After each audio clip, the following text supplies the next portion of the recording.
We're idiots. Oh, right. Attention all passengers for Flight 1370. It looks like the plane is going to be delayed a little bit longer. The airline has lost the pilot's luggage. Isn't it time you got your pilot's license? Call Ocala Aviation today. 352-861-7484. That's 352-861-7484. Hey, you've earned it. Call today. Ocala's information station, 1370 WOCA. Ocala.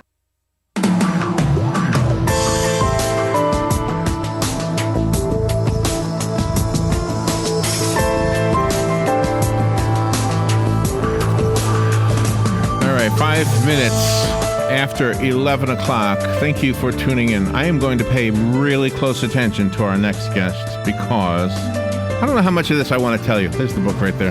Here it is. I don't know how much of this I want to tell you, but you know what? If it'll help you, maybe it'll help you if I tell you what I want to tell you. Okay, so here's what I want to tell you. October 1st, we went to Chattanooga to a convention. Okay, we're at this convention with this 10 by 10 space, and for 2 hours, 2 times a day for 3 days in a row, we had to stand there and say, "Hi, how you doing? How you doing? How you doing?" We were meeting people, right?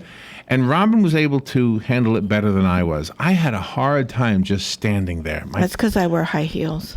Yeah, my feet were killing me. My feet were. Oh, and I would say to Robin, I got to walk around. It's easier for me. You handle the booth because I got to walk. So I would walk around the place and it would relieve it. And then when I would stand again, it would really, really get to be too bad. And at the end of each day, I would go to my room and put my feet up. And it was, oh, man, I couldn't stand standing. And walking was easier than standing. Okay. So then I go online after I get home, what's going on with me? And it says, well, because I'm a big guy, and maybe you've got the blood settling in your lower legs. I said, oh my gosh, I've got to have somebody look at this. Okay. So I go to, and I have, my insurance, which is, I'll just be honest with you, it's part of the Obamacare thing that I bought into because I had to, and I'm glad I did. I'm not complaining. But I missed my last payment. Okay, but I'm not canceled. I still have my insurance. Okay. Exactly. Okay. So now I go to the place, and they had this free vein screening. So they put this little thing on there with the gel, and they say, looks like you're going to need some vein work here. Well, do you have insurance? Yes, I got insurance. Well, cool. Here it is.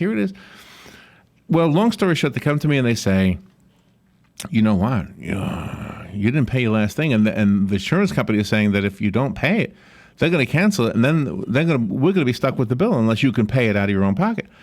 I said, I'm only like a week late. Yeah. I'm not that late. Right, exactly. Okay, but they didn't want to hear it. They didn't want to hear it. And I walked out of that place, and I said, you mean nobody can even look at me? Nobody can even can you just tell me a salve? Can you tell me what to eat? Can you do anything? Yeah, nothing. No doctor will look at him. Nothing. No. So then I said, okay, I'm going to do this on my own. And I started looking up stuff. So this is kind of a very cool serendipity that we have Dr. Joel Fuhrman on the phone because I think this book holds the key to what I've been looking for. So I'm going to say, screw you to the doctors. Except for Dr. Fuhrman. That's right, Dr. Fuhrman. I think he's got the answer in this book. Dr. Fuhrman has had, what did he say, 6 New York Times bestselling books? Yep. This one is called The End of Heart Disease, the Eat to Live Plan to Prevent and Reverse Heart Disease. He's a board-certified family physician, a nutritional researcher specializing in preventing and reversing diseases through nutritional and natural methods. He's the research director of the Nutritional Research Foundation, and it's an honor, and I'm all ears. Good morning, Dr. Joel Fuhrman. How are you? Oh, good morning. Great to be here, Larry. Thanks for having me on. You sound like a New Yorker. Am I right? Where are you? I'm in New Jersey, but I was raised in New York. There you go. Well, Jersey, New York, same it's cousins. Yeah, right. They're cousins, identical cousins. So as I was talking in the intro, I'm sorry I took up such a long time with my intro, but I thought maybe it would help the audience a little bit because I'm guessing other people have had that thing where the what is it? Blood? What is settling in my feet? Is it liquid? Is it blood? What is it? Well, it's your blood vessels aren't allowing the flow and the return to be fully, as normal and elastic as it should be, so they pool a little bit. So what do I eat? Most likely. Nuts, carrots, what should I eat? Yeah, nuts and carrots. Well, here's the message. The message is that nutritional science has made radical advances in the last 10 years, and we can say to people, you don't have to have a heart attack, you don't have to have a stroke, You don't have to be on these cancer-causing medications. And any degree of blood vessel disease, atherosclerosis, coronary artery obstructions can be reversed.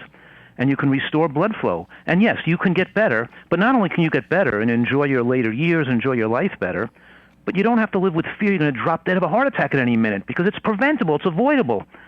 So it's like, and the American diet style, I always say, couldn't be better designed to cause a nation of sickly people in premature death had it been designed by Al-Qaeda. Okay, so I'm listening. I want to hear what you say. I'll be honest with you. I'm overweight, and I'm working on it. But so that's part of my problem too, and that's my fault. So what do I do? What should I do? Well, first of all, we're talking here about a nutritarian diet and the proven effectiveness. What does that mean? A nutritarian means a diet rich in it means it's nutrient dense and plant rich. It has a lot of natural foods that are rich in phytochemicals and antioxidants. Micronutrients are those nutrients that do not contain calories, like vitamins, minerals, antioxidants, and phytochemicals. We're learning that every strawberry doesn't just have 26 vitamins and minerals. It has 700 phytochemicals in there. And every piece of broccoli has 1,000 nutrients. And the American diet is 54% of calories from processed foods, and the processing loses all those nutrients that humans need. And then we eat 33% of calories from animal products, which do not contain phytochemicals and antioxidants. So the 5% of produce we're consuming, it leaves us ubiquitously deficient in these micronutrients and phytochemicals we're talking about, and accelerates the progression of atherosclerosis and causes cancer. In other words, we can dramatically extend human lifespan now. And we can protect people against these diseases that kill all Americans. Over the age of 40, the leading cause of death in America is cardiovascular disease. So do we take the advice, and does one diet fit all, or does it depend on what we're going through? I think both those things are true. In other words, kind of one diet fits all, except you have to make some mild modifications for people with certain digestive disturbances, genetic differences. Right. Some diseases like, that we could talk about, but it's kind of rare. But almost all one diet fits all. In other words, we're talking here about a diet where the majority of calories come from fresh produce, and that animal products are reduced in the amount from 33% to under 10%. Okay. And of course, you're not eating high glycemic carbohydrates like sugar, honey, maple syrup, and white flour, which we're finding now doesn't just cause obesity and diabetes, but it also is linked to common cancers and early heart attack death. Actually, recent studies show that's probably the most dangerous part of the American diet are those high glycemic processed foods and commercial baked goods like bagels and croissants and donuts and cookies and crackers that people eat. Yeah. And that's what my mother does. When she goes to the grocery store, she shops the perimeter. And that's usually where the produce and everything is. So she very, very rarely goes down, the other aisles. That's, of course, what you should do, yeah. And of course, people are listening and they say, yeah, I know I'm supposed to eat vegetables and fruits and beans and nuts and berries. I know I'm supposed to eat that stuff, but it doesn't taste as good, and I rather enjoy my life more and die younger. This is what people think, right? Yeah. And it's wrong, because we actually did a study and published it in a medical journal called Nutrition Journal with over 750 people that followed this for years, and they found after the first 6 months they enjoyed the healthy recipes and the healthy eating style as much or better than their old diet. Oh, really? See? Yeah. See, and people say that kind of thing, like smokers will say, well, I like smoking, so I'm just going to smoke and then die. Right. But you don't just drop dead unless you're lucky. I mean, Right. you go through years of deteriorating. And pain. Yeah. That's exactly the point. You're right, because after the age of 65, almost all of us Americans, over 80%, are on medications for their heart and high blood pressure, and they have a very poor quality of life. And it's right, they lost their quality of life. They didn't just die prematurely. They didn't able to enjoy their life anymore. Absolutely. And these medications, and the other myth that deters people from making this change is that they think that the drugs are going to protect them. Oh, my blood pressure's okay now. I'm on a medication. My cholesterol's good. They think that that's okay. And as a matter of fact, it's the opposite is true. In other words, the more drugs you're on, the higher your risk of heart attack and stroke. And but based on the dosages and the amount of medications, it predicts your risk of death. It's like taking your car to the mechanic, because the oil light's flashing on the dashboard, and he reaches in there with the wire clippers and cuts the wire so you can't see the oil light flashing. So it's like we take these drugs, and people have no idea the risks of medications and what they're potentially going to do to them. Just for example, a recent study showed that women on calcium channel blockers, a very common blood pressure medication, for 10 years or more had double the risk of breast cancer. We're talking here about Really? we can go on. I go into this in the book, and my point is that if people knew the real risks associated with these medications, how ineffective they are, and how incredibly effective eating right is, and how good it can taste, it's called a no-brainer. They would make the change, but they're just given wrong information, bombarded with myths. And does that also include their consumption of vitamins? Because you go to any store and you've got this whole aisle of nothing but different vitamins. Pills. Right. Yeah, you're right. You're making a good point. The good point is that the vitamins, I think, give people another false sense of security because, like I said before, there's thousands of nutrients we're not getting when we eat these colorful vegetables, and you don't replace them with 26 vitamins and minerals. It just makes you more unbalanced because you're not getting them in their full assortment the way nature intended. And also, there are certain synthetic vitamin components like vitamin A and folic acid which are linked to cancer. So let me say that one more time because people are going to be shocked by that. And that folic acid that women take when they're pregnant, right, and every vitamin fortified foods are linked to higher rates of prostate cancer and breast cancer. And it's not the same chemical compound as the real folate found in green vegetables and beans. Folate is not the same as folic acid. And this artificial substance, folic acid, people are taking by the carload is killing them.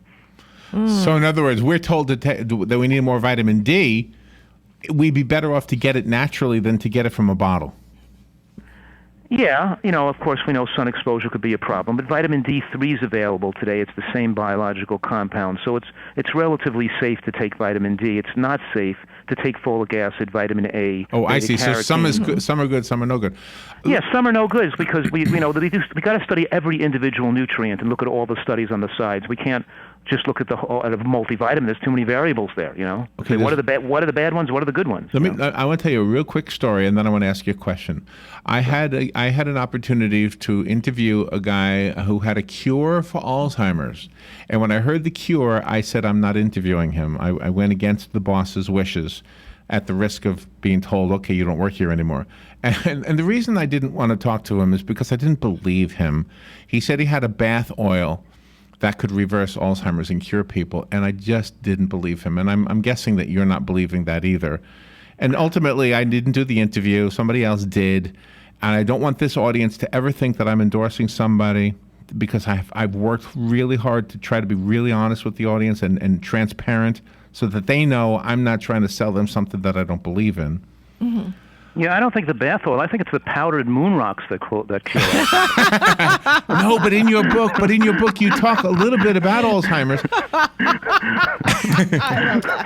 But listen, this is what's in the book. It says more than a dozen epidemiological studies have reported that reduced levels of long-chain omega-3 fatty acids are associated with increased risk of age-related cognitive decline or dementia, such as Alzheimer's disease. So maybe you're not giving a cure, but you're possibly giving a cause.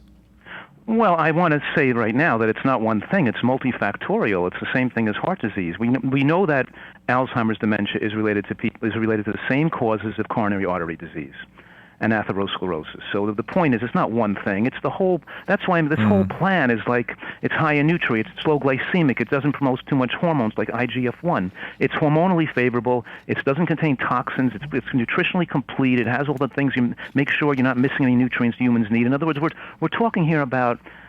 It's a little more, we have to do all the right things to prevent these later life diseases, not just one right thing. You follow me? Okay, gotcha. If people adhere to your suggestions, will that decrease the amount of stents that the doctors need to implant? Well, thanks. That's a good point, because I make the point in the book, and I think most doctors, a lot of doctors know today, probably most of them, that stents do not extend lifespan. They do not prevent future heart attacks.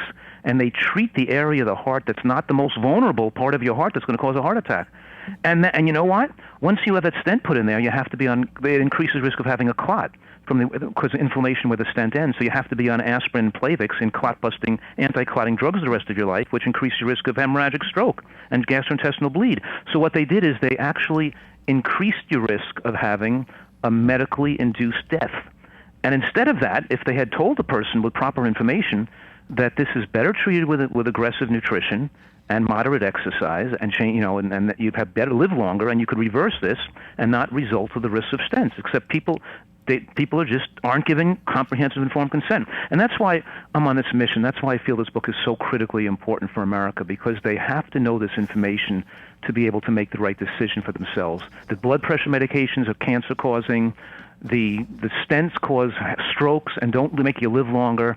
And the blood pressure medications, in order to push your systolic in the favorable range, they push the diastolic too low, and you can't get blood flow to the return to the heart to get oxygenated fast enough. So it increases risk of irregular heartbeats and sudden cardiac death, and it's just an all vicious cycle. And we really, I just feel if people had a very comprehensive view of the state of the art of medicine and these procedures and of nutrition, people would be changing Americans' diet. People would be losing weight. They'd be exercising. If we never had these drugs, doctors would beat these people by the neck and smack their head against the wall and say, you got to start dropping some weight and eating better. But instead, we just give them a pill. Right. That's true. That's really true. All right, Dr. Joel Fuhrman is our guest. Are you paying attention? Because this is important stuff. The End of Heart Disease is the title of his newest book. It was just on the New York Times bestselling list this morning, right? Yes. Yesterday, I found out for the first time it hit the New York Times. Yeah, it's been out 2 weeks, I think. Wow. All right, well, let's take a little break and we'll continue with this. And the good news for one of our listeners is that I'm going to give away the book, even though I want to read it, but I will buy my own. But I will give away this one. So we'll take a little break and be right back. The weather is brought to you by myfwc.com. Safe boating is no accident.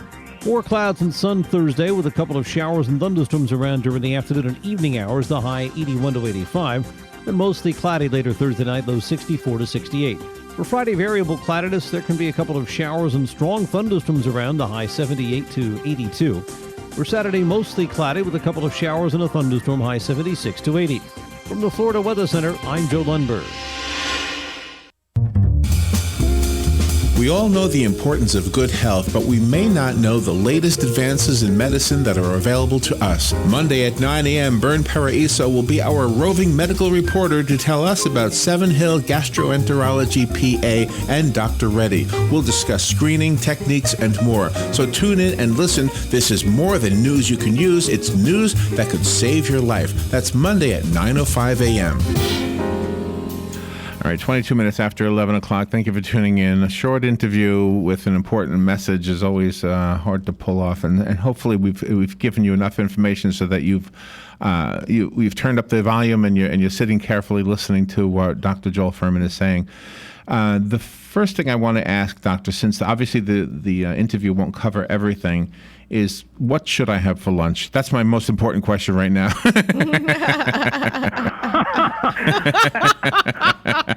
What should I have for lunch? That is the most important question, because lunch is the most important meal. It's the meal that should be your biggest meal, and it's the meal you should eat the healthiest because you're out of the house. It's the most important meal.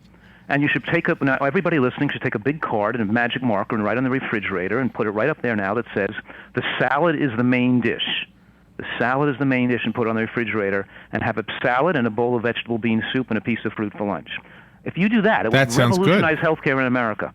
And you can make the soup on the weekend, a big chili or a tomato base or carrot juice, a big vegetable bean, mushroom, onion, delicious soup on the weekend with like spices in it, or a chili or a stew, and you have it all packed up in the different containers to grab you to work on a salad. And the secret sauce here is that the fat that you use on your salad and on your food is critical to saving your life, and that most of your fat should come from nuts and seeds, which are magically protective against heart disease, strokes, and cancer. Wow. So nuts and so like I'll take tomato sauce and mix it with almonds and sunflower seeds and some fig vinegar or a fig or some roasted garlic, or so you'll make a dressing like that, or you'll make a dressing with maybe cashews and toasted sesame seeds with a peeled orange and some blood orange vinegar or white wine vinegar and lemon. In other words, the key here is the healthy dressing on the salad too. So cheese is okay? Chia seeds, yeah, they're chia seeds and flax seeds. Chia seeds. Not chia.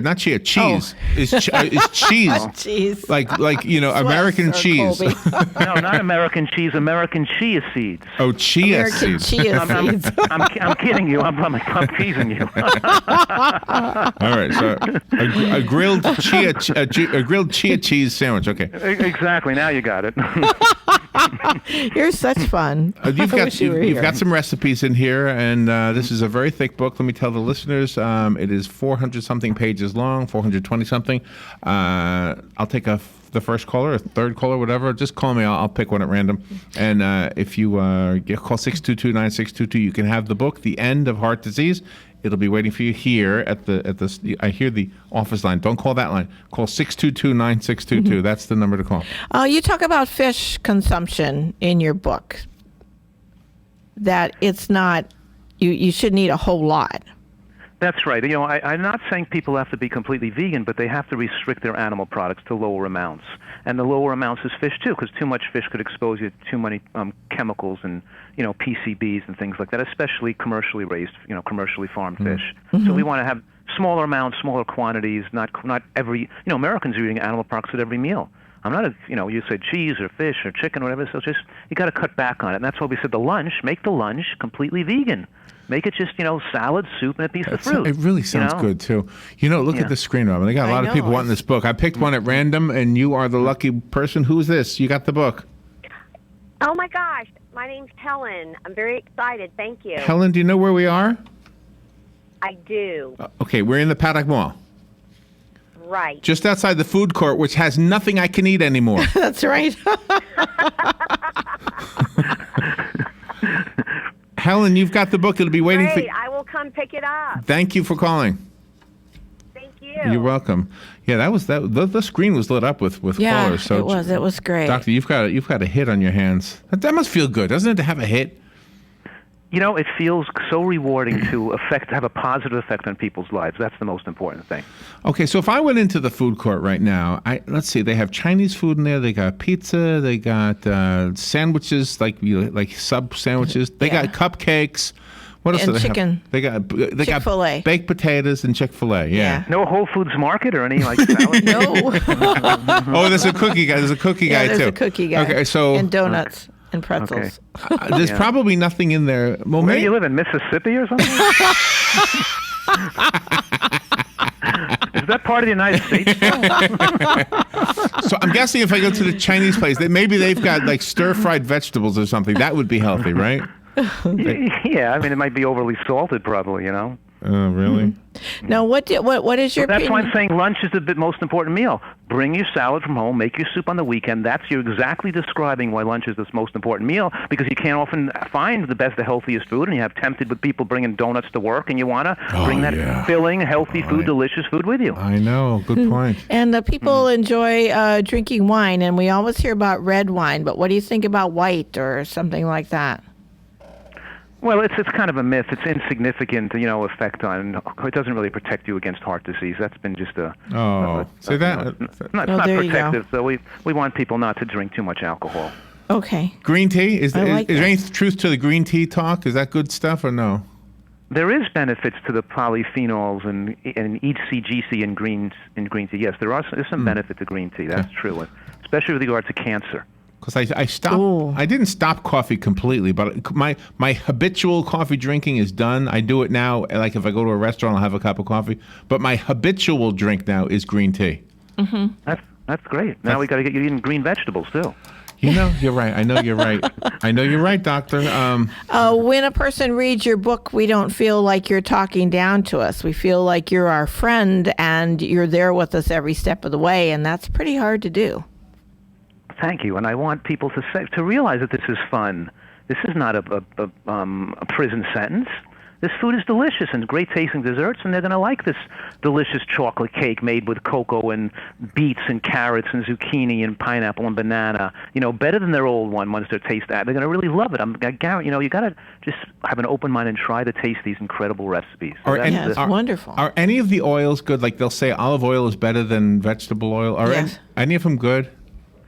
It's all comparative to what you're comparing it to. So yes, when people switch to olive oil from butter or margarine, their risk of heart attack rate goes down about 50%. But when they switch from olive oil to walnuts and pistachio nuts and pecans and seeds, their risk drops another 50% down. So to get the lowest risk of heart disease if possible, most of your fat should come from whole nuts and seeds. We're saying walnut versus walnut oil, sesame seed versus sesame oil. It's always the whole food with the fibers and the lignins and the phytochemicals that's more protective. Right. Wow. Well, we could pick your brain all day long, but that wouldn't be fair. Doctor, thank you. I know you got to go probably another interview. Thank you for being on the air with us today, and thank you for this book. I think you're saving lives with the book. Thanks so much. Good luck to you guys. That was really a good interview. Yes. We'll be right back.